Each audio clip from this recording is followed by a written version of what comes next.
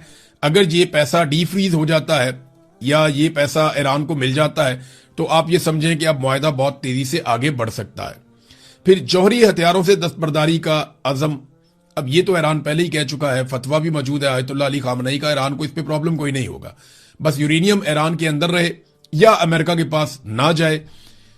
यानी रशिया ले जा सकता है, चाइना ले जा सकता है, मे भी पाकिस्तान ऐसा एक मुल्क हो सकता है, लेकिन अमेरिका को वॉर ट्रॉफी के तौर पे मुझे नहीं लगता कि वो यूरेनियम देने वाले हैं। तो ये यूरेनियम का मामला तो वहीं पे खड़ा है, उस पर मुज़ाकरात होंगे, बातचीत होगी। ईरान पहले भी कहता है जी हम बम नहीं बना रहे, हम बिजली बना रहे हैं, तो वो मामला तो वहीं पे खड़ा है। तो अमेरिका ने इस सारी लड़ाई में हासिल क्या किया?